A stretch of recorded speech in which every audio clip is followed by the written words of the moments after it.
Dios le bendiga. Y también las personas que participan con nosotros todos los domingos, queremos recordarles que la palabra dice que nosotros somos embajadores de Cristo, por lo tanto, donde nosotros interactuamos con personas dentro de la semana, quiero recordarles que los inviten a la iglesia. Díganle, acompáñenme a la iglesia este domingo y nosotros esperamos que el mensaje pueda ser también de ayuda para ellos. Otra cosa que quiero recordarles es que nosotros vamos a comenzar la preparación para nuestro culto de Navidad, que va a ser el domingo 22 de diciembre. Se llama Una Navidad Inesperada y nosotros estamos orando para que 500 personas puedan venir a estos servicios. Vamos a hacer un servicio a las 10 en inglés y otro servicio a las 11:30 en español, que va a ser este. Y si cada uno de ustedes trae a una persona, se va a dar cuenta que este lugar va a estar lleno y va a ser un domingo muy especial, y nuestro deseo es que no solamente puedan venir ese domingo, sino que puedan hacer de esta iglesia su iglesia.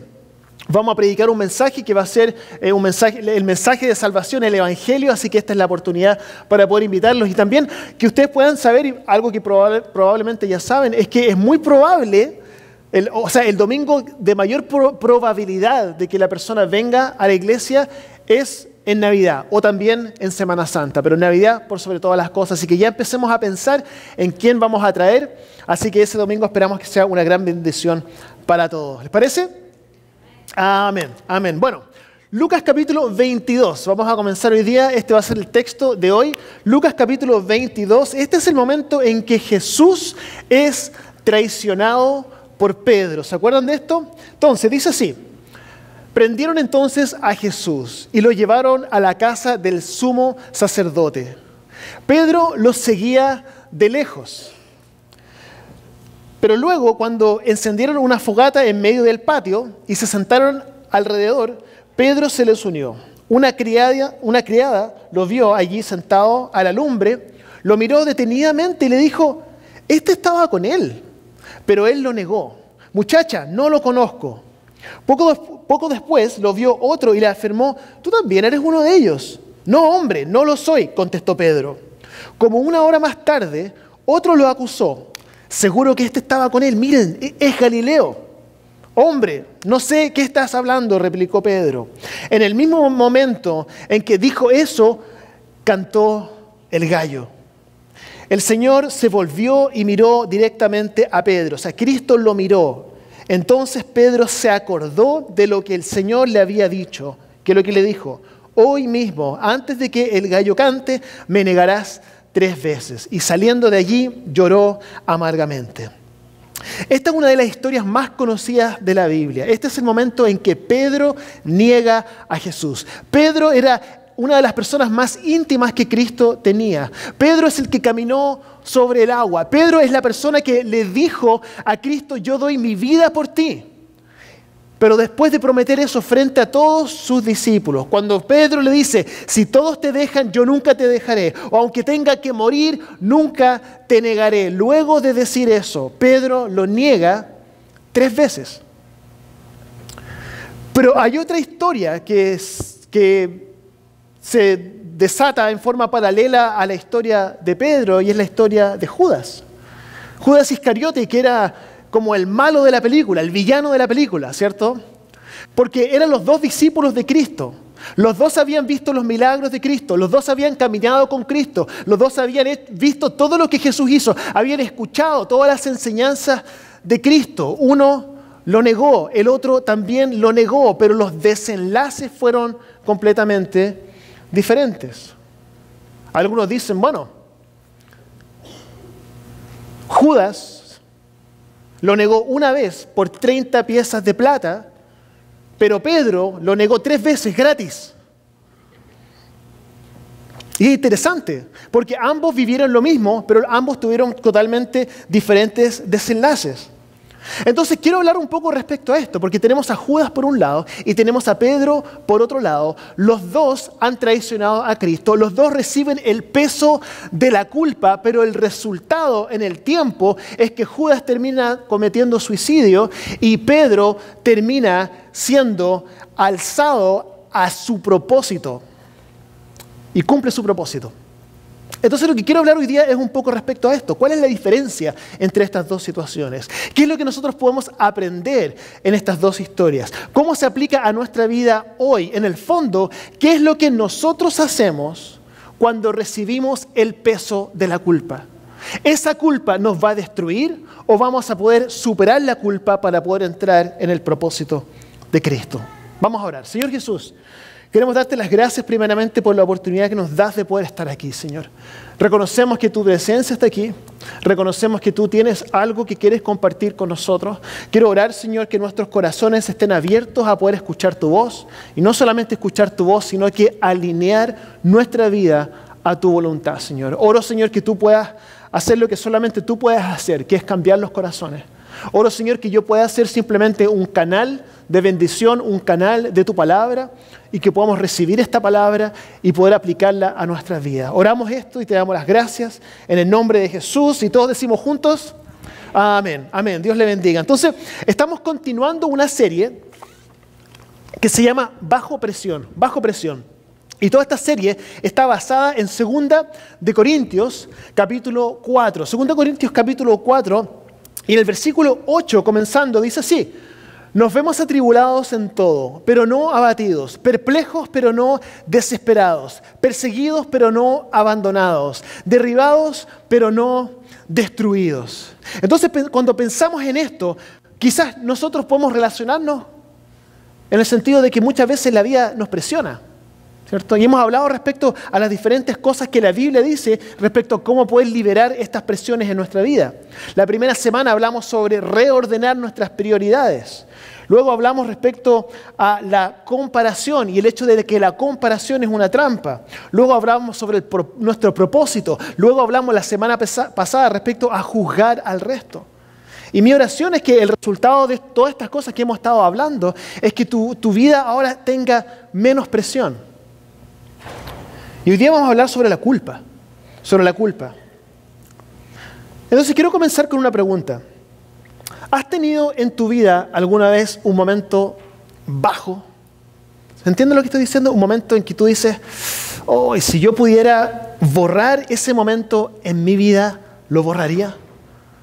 ¿Tienen ustedes algo en su vida? Yo tengo varias situaciones en mi vida en las cuales yo miro hacia atrás y digo, si yo pudiera borrar ese episodio en mi vida, lo borraría instantáneamente. Pero les voy a contar uno que se puede contar. Los otros no los puedo contar aquí desde el escenario. Tengo mi grupo más cercano con los cuales puedo contar este tipo de cosas, pero les voy a contar uno. Y es cuando mi hijo Matthew tenía 2 años. Mi hijo Matthew tenía 2 años y parte de mi rutina diaria era bañarlo en la noche. Tenía que bañarlo, ¿cierto? Entonces lo metía dentro de la tina y lo bañaba. Y mi hijo Matthew, honestamente, es bien porfiado.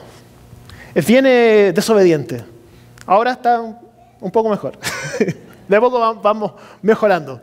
Pero él tiende a ser un poco porfiado. Y cuando tenía 2 años, ¿cierto? El momento cuando lo está bañando uno en la noche, uno está cansado, ¿cierto? Como que no tiene mucha paciencia, entonces yo lo estaba bañando y él se daba vuelta y yo lo volvía a dar vuelta porque quería bañar y él se volvía a dar vuelta y se volvía a dar vuelta y yo tenía que volver a darle vuelta y en una me enojé. Le dije, lo agarré así, le hice así y le pegué un tantán en el trasero. Y cuando le hice así, él se cae y se pega en la cabeza en la tina. Yo recuerdo ese momento ahora y hasta el día de hoy siento culpa. Yo digo, si yo pudiera eliminar este episodio en mi vida, lo haría inmediatamente porque me siento mal como padre, nunca tendría que haber hecho eso. Entonces cuando pensamos en estas cosas del pasado, quizás esto no es nada. Quizás comparado con otras cosas esto no es nada. Pero quiero que hagamos un ejercicio y que tú puedas mirar hacia atrás en tu vida. Y piensa en ese momento que tú dices, yo me gustaría borrar este momento. Quizás, y vamos a ir profundo aquí, quizás alguna vez tú te hiciste un aborto. Quizás hiciste algo de lo cual te arrepientes cuando estuviste bajo la influencia del alcohol. Quizás traicionaste a tu cónyuge. Quizás abusaste de tu poder. Quizás alguien abusó de ti sexualmente en tu infancia y por algún motivo sientes que en cierta forma eso fue tu culpa. Quizás tus padres se divorciaron y tú piensas que eso también en cierta forma fue tu culpa. Quizás hay algo en tu vida que es un secreto y que ese secreto, si alguien lo supiera, toda tu vida sería un desastre. Y guardas ese secreto dentro tuyo y no lo quieres compartir y llevas ese peso y vienes a la iglesia y lees un versículo como Romanos 8:1 que dice, por lo tanto, ya no hay ninguna condenación para los que están unidos a Cristo Jesús. Y lo escuchas y ese versículo entra a tu mente y tú dices, sí, yo sé que es verdad.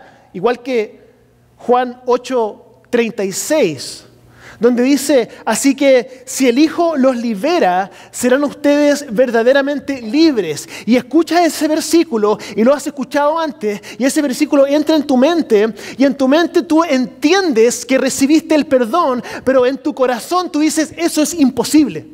Es imposible que Dios me perdone por eso. Porque lo que hice o lo que hago es demasiado terrible para poder recibir el perdón de Dios y te cuesta eliminar la culpa, el sentimiento de culpabilidad.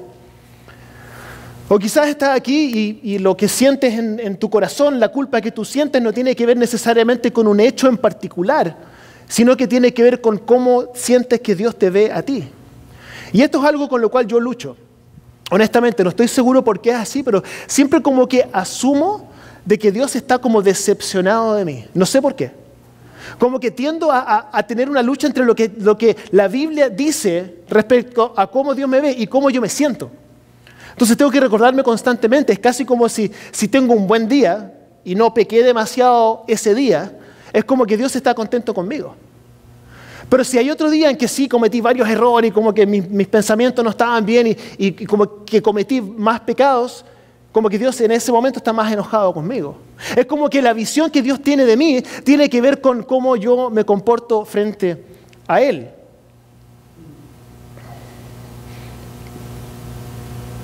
Todos nosotros llevamos un cierto peso de culpa.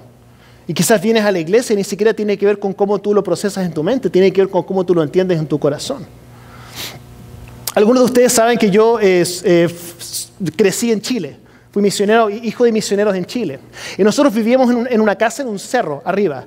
Y esa casa en ese cerro estaba rodeada de un cerco de madera. ¿Se entiende? Like a wooden fence. Estaba rodeado.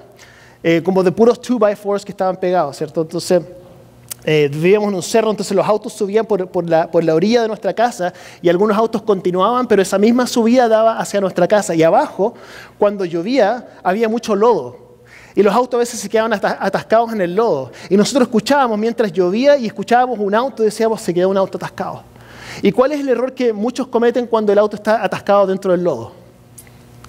Apretar el acelerador más fuerte. Y mientras más uno aprieta el acelerador, más se hunde el auto y más difícil se hace que el auto salga. El carro, perdón. Que el carro salga, ¿cierto? De ese barro que está ahí.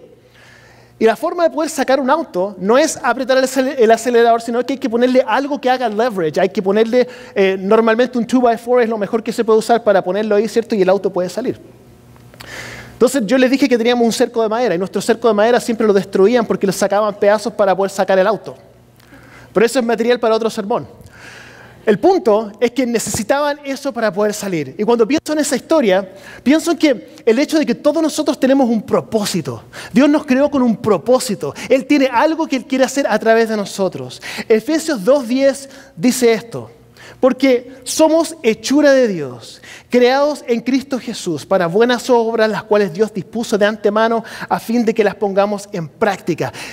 Hebreos 12:1 también habla respecto a toda esta idea de que nosotros estamos en un camino en el cual avanzamos y que Dios nos muestra el propósito que nosotros tenemos mientras avanzamos. Dice Hebreos 12, versículo 1, dice, por tanto, escuchen esto, por tanto, también nosotros que estamos rodeados de una multitud tan grande de testigos, despojémonos del lastre que nos estorba, en especial del pecado que nos asedia, y corramos con perseverancia la carrera que tenemos por delante. Fijemos la mirada en Jesús, el iniciador y perfeccionador de nuestra fe, quien por el gozo que le esperaba soportó la cruz, menospreciando la vergüenza que ella significaba, y ahora está sentado a la derecha del trono de Dios. Nosotros somos llamados a avanzar, pero muchas veces nosotros, igual que ese carro, estamos estancados en la culpa. Y mientras más tratamos de avanzar teniendo esa culpa por encima y tratamos de avanzar más profundo, entramos en ese orificio y no podemos salir. Lo que necesitamos es algo que nos dé leverage para poder salir. Y eso que nos da leverage es lo que la palabra dice respecto a quiénes somos nosotros realmente. Muchos están atrapados en la culpa. Y es así como Pedro lo describe. 1 Pedro 5:8. Tenemos que entender que hay alguien que no quiere que nosotros cumplamos nuestro propósito.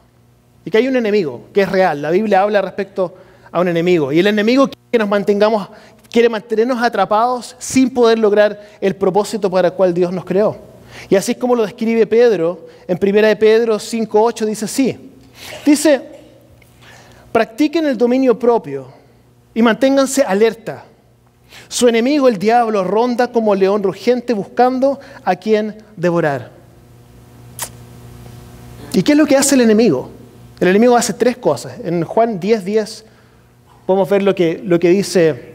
Esta es la idea de un pastor de ovejas que tiene su rebaño y tiene un cerco alrededor de las ovejas, y hay ladrones que a veces entran dentro de ese cerco y roban las ovejas.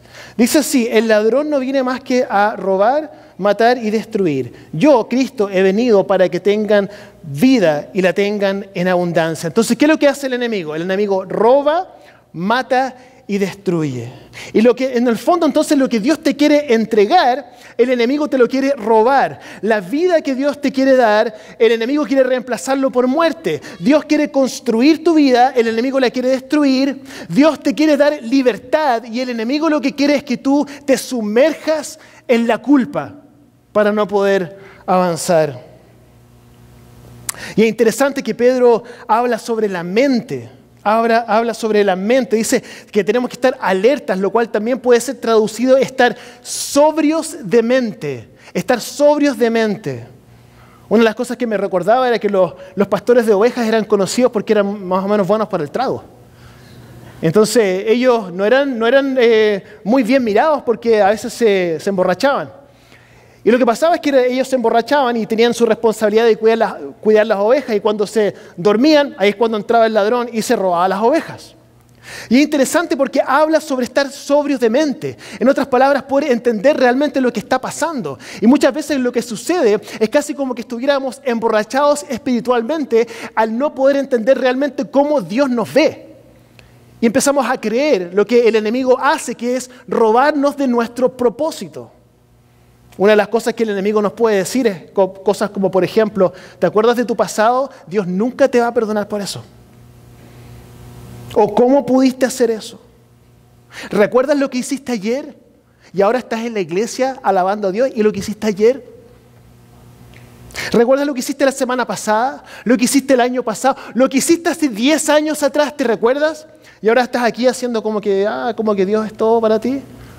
Y el enemigo quiere recordarte de tu pasado. Una vez escuché a alguien decir, cuando el enemigo te recuerda de tu pasado, tú recuérdale al enemigo de su futuro. Pero tenemos que estar sobrios en nuestra mente para poder discernir qué es lo que dice el enemigo versus qué es lo que dice Dios en su palabra.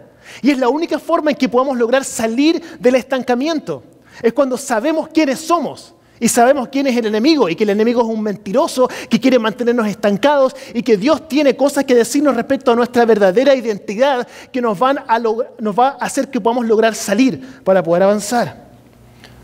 Y tiene que ver con nuestra mente, cómo nosotros entendemos quiénes somos. Romanos 12:2 habla respecto a la transformación de nuestra mente.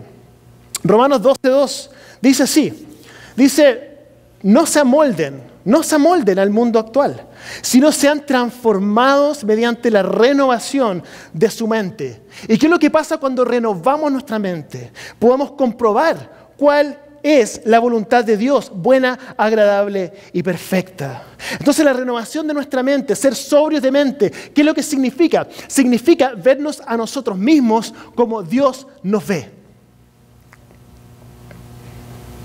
Entonces quiero decirles algo en esta mañana que va a callar la voz del enemigo. Escuchen esto. Les voy a dar algo que, por así decirlo, los va como a sacar de la borrachera espiritual y poder entender realmente qué es lo que dice Dios versus lo que nosotros percibimos que Dios dice cuando realmente es el enemigo. Espero que lo que les voy a decir ahora pueda darles una herramienta para poder desestancarlos de su vida y poder empezar a avanzar. Escuchen esto. Lo que hiciste o lo que estás haciendo hace 10 años, hace 1 año, ayer, esto es muy importante. Estás perdonado. Hebreos 10:17 dice esto. Dice, después añade, y nunca más me acordaré de sus pecados y maldades. Nunca más. No hay condenación de parte de Dios para ti. No hay condenación de parte de Dios para ti. No la hay. Y yo he aprendido que la parte más difícil respecto al Evangelio, una de las partes más difíciles respecto al Evangelio, es aceptar el perdón de Dios. Aceptarlo realmente, no solamente en nuestra mente. Porque suena como una locura. 1 Corintios 1:18 dice, me explico, el mensaje de la cruz es una locura para los que se pierden. En cambio, para los que se salvan, es decir, para nosotros, este mensaje es el poder de Dios. Es una locura para la mayoría. ¿Por qué es una locura? Porque nosotros pensamos en términos de causa y efecto. Hacemos algo bueno y algo bueno vamos a recibir. Hacemos algo malo y algo malo vamos a recibir. Si invierto bien mi dinero voy a tener un buen resultado. Si corrijo a mis hijos, ellos van a estar en los caminos de Dios. Si hago algo bueno, recibo algo bueno. Si hago algo malo, recibo algo malo. Causa, efecto, causa, efecto, causa, efecto. Y el Evangelio, lamentablemente, nos confunde porque no funciona así. Nuestra salvación, nuestro perdón no es directamente proporcional a cómo nosotros nos comportamos. Por eso que es una locura. Nos cuesta entenderlo. Escuché la historia de un pastor que hizo un experimento en la calle y él empezó a regalar billetes de $20. Regalaba billetes de $20. El problema es que nadie los aceptaba. Entregaba el billete de $20 y dice, no, I'm good, thanks. La gente avanzaba.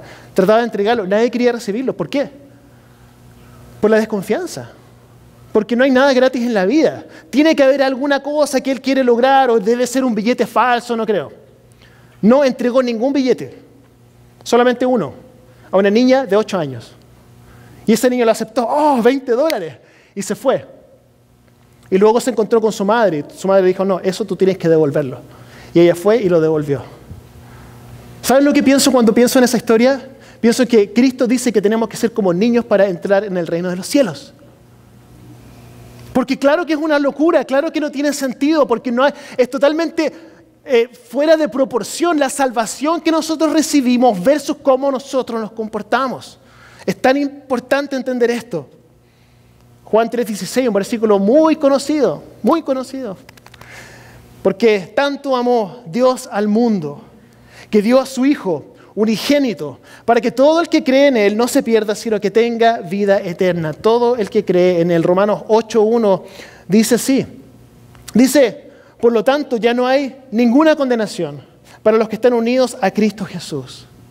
Romanos 8:38 dice, pues estoy convencido, que ni la muerte, ni la vida, ni los ángeles, ni los demonios, ni lo presente, ni lo porvenir, ni los poderes, ni lo alto, ni lo profundo, ni ninguna cosa alguna en toda la creación podrá separarnos del amor de Dios que se ha manifestado en Cristo nuestro Señor. Tú puedes pensar que lo que tú hiciste te va a separar del amor de Dios, que tu pecado te va a separar del amor de Dios, que el error que cometiste te va a separar del amor de Dios. Pero el amor de Dios, no hay nada que te separe de Él, ni lo alto, ni lo profundo, ni ninguna otra cosa creada te puede separar del amor que es en Cristo Jesús. Es un amor que es una locura, no nos cabe en nuestra mente, por eso que es tan difícil aceptarlo y entenderlo. Yo he conocido diferentes iglesias con diferentes tradiciones. Y en una iglesia en particular tenían una tradición que era aceptar a Cristo. Entonces tú estaba terminando el mensaje y el pastor decía, si tú quieres aceptar a Cristo, vas a pasar adelante y vas a aceptar a Cristo. Y lo hacía todos los domingos. Y algunas personas pasaban a aceptar a Cristo y una persona en particular pasaba todos los domingos. Ella aceptaba a Cristo todos los domingos. Y era interesante porque me hacía pensar en que aceptar a Cristo puede ser muy fácil. Es llegar y aceptarlo. Pero lo más difícil es entender que Cristo te acepta. Y que te acepta. Y que no hay espacio, no debiera haber espacio para la culpa. Y en el fondo de eso se trata este mensaje. Dios te ha aceptado. Dios te acepta. Y yo puedo decir, bueno, yo puedo entender que Dios me acepte, pero cuando yo tenga mi vida en orden. Ahí yo entiendo. No hay nadie que tenga la vida en orden.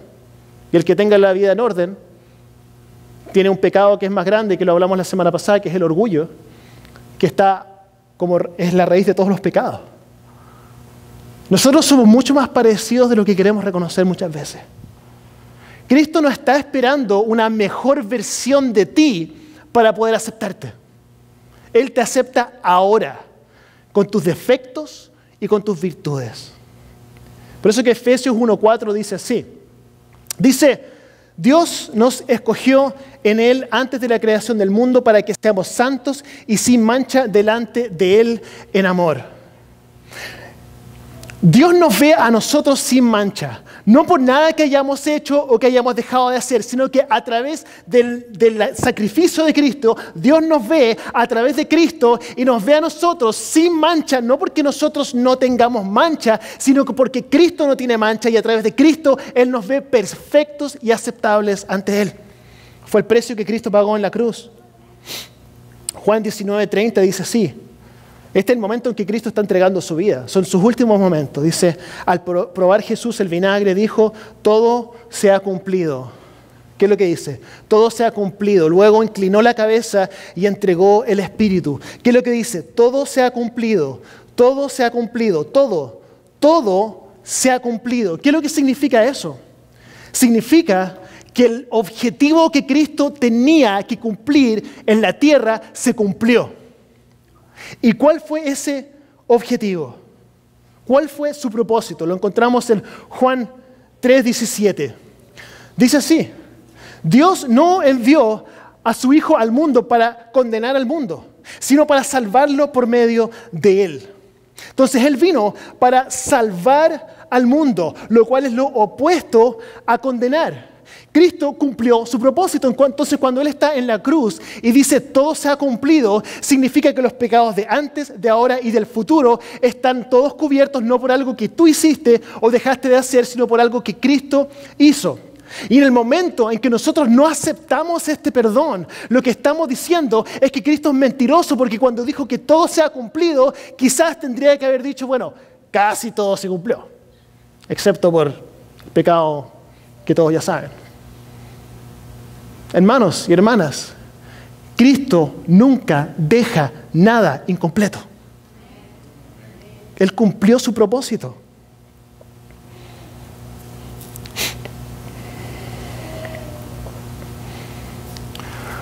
Con esto voy a ir terminando. Quizás sientes culpa. Y lo último que quisiera que tú sientas hoy día es culpa por sentir culpa. Ahora me siento culpable de que la culpa que siento. No, ese no es el objetivo. Mi oración es que este mensaje te haga libre. Que te haga libre porque Pedro y Judas tenían historias muy similares. Y nosotros también. Romanos 3:23 dice así. Dice, pues todos han pecado y están privados de la gloria de Dios. Dice, todos han pecado, todos. todos han pecado y están privados de la gloria de Dios. Esto en el griego, estaba buscando la palabra todos en griego, ¿y saben lo que significa todos en griego? Todos. Significa que todos estamos privados de la gloria de Dios. Pedro estaba privado de la gloria de Dios. Judas privado de la gloria de Dios. Usted privado de la gloria de Dios. Yo privado de la gloria de Dios. La Madre Teresa de Calcuta privada de la gloria de Dios. Hitler privado de la gloria de Dios. Y Cristo murió por los pecados ¿de quién? ¿Seguro? ¿O de los que se portan bien y vienen a la iglesia? ¿O de los que tienen pocos pecados? ¿Cierto? ¿Qué es lo que dice 1 Juan 2.2? 1 Juan 2.2, ¿qué es lo que dice? 1 Juan 2.2 dice así: Él es el sacrificio por el perdón de nuestros pecados, y no solo por los nuestros, sino por los de todo el mundo. De todo el mundo. Esto es muy importante. Esto es muy importante. Lo interesante de la historia de Pedro, una de las cosas que es interesante de la historia de Pedro, es que muchas veces lo que más se recuerda es su momento más bajo, que es el momento de su negación. Pero este evento en la vida de Pedro, su momento más bajo, no fue el momento más importante. Eso fue un pie de página en su historia. Fue como el ensayo antes del estreno, como el precalentamiento antes del gran juego. Luego fue y fue pilar fundamental en el establecimiento de la iglesia sobre los hombros que nosotros ahora nos paramos. Pero algo tenía que pasar. Porque cuando Pedro estuvo en su momento más bajo, él no se quedó ahí. La culpa no lo inmovilizó. Porque Pedro podría haberse abandonado como lo hizo Judas. Y nosotros tenemos la misma opción. Pero no lo hizo. Y no escuchó la voz del enemigo. Lo mismo puede ser cierto para nosotros hoy día. Cuando pienso en esto, pienso en las secuelas de las películas. Algunos dicen que las secuelas de las películas son siempre peores que la película original, y creo que eso es cierto. Por ejemplo, Matrix, vimos el otro día. ¿Han visto Matrix? Ya. Bueno, la secuela es horrible. El Rey León, excelente película. La secuela es horrible. Pero luego está Rocky IV, que es probablemente la mejor secuela de toda la serie. Y cuando pienso en eso, pienso también en nuestras propias vidas. Tú puedes pensar que esta historia es toda tu historia, pero te das cuenta que tienes culpa y que tienes rencor y que sientes en tu corazón que te falta algo que Cristo te perdone. Pero en tu vida, yo creo que tu secuela va a ser mejor que tu historia actual. Realmente lo creo. Y eso tiene que ver con aceptar el perdón de Dios. Cuando Cristo resucita, Él se encuentra nuevamente con Pedro, luego de haberlo negado 3 veces. Y Cristo le hace 3 preguntas. Una pregunta para cada vez que Pedro lo negó. ¿Me amas? ¿Me amas? ¿Me amas? La misma pregunta. ¿Qué hubiese pasado si Pedro no hubiese sido capaz de aceptar el perdón de Cristo? Su propósito no se hubiese cumplido. Se hubiese quedado atrapado en la culpa. Y lo mismo puede ser cierto para nosotros. Hermanos y hermanas, el perdón y la libertad están disponibles, pero solo tenemos que caminar en este perdón y aceptar el perdón de Jesús. Vamos a cerrar nuestros ojos. Voy a pedir que todos puedan inclinar sus rostros. Vamos a cerrar nuestros ojos y este es un momento para usted. Porque quizá usted está aquí y se siente igual que Pedro, quizás te sientes como Judas, quizás has sentido en tu vida que has traicionado a Cristo por lo que hiciste, por tu pasado, etc. Y quiero reconocer que requiere valentía perdonarse a sí mismo. Y de eso se trata este mensaje, porque Cristo ya te perdonó, pero ahora tú tienes que perdonarte a ti mismo. Entonces, con los rostros inclinados y los ojos cerrados, quizás hay algo que tú hiciste. Quizás tuviste un aborto, quizás cuando estabas bajo la influencia del alcohol hiciste algo que te arrepientes, traicionaste a tu cónyuge, abusaste de tu poder, quizás fuiste víctima de un abuso sexual, divorcio, etc. Es tiempo de dejar esto y caminar en la libertad que Cristo te ofrece. Entonces, si tú estás aquí y entiendes en tu mente el sacrificio de Cristo, pero te cuesta internalizarlo en tu corazón, porque todavía sientes culpa, sin nadie mirando hacia ningún lado, simplemente quiero pedir que levantes tu mano y yo voy a orar por ti. Levanta su mano y yo voy a orar por usted. Amén. Amén. Dios le bendiga. Dios le bendiga. Dios te bendiga. Señor Jesús, reconocemos en esta mañana que tú estás aquí, Señor. Tú estás presente, tú nos has hablado. Y quiero pedirte, Señor, por todas las manos que se levantaron, quiero orar, Señor, que tú puedas intervenir en sus vidas, Señor. Y que tú puedas hacer entender algo que no se entiende con la mente, sino que algo que se acepta con el corazón, y ese es tu perdón. Yo quiero pedir que podamos ser libres de culpa, que podamos ser libres de este sentimiento de que no somos suficientes, y que podamos entender que el sacrificio de Cristo fue suficiente, y que cuando tú dijiste que todo se ha cumplido es porque el perdón ya está disponible. Oramos por esto, Señor, y entregamos este tiempo a ti en el nombre de Jesús. Amén.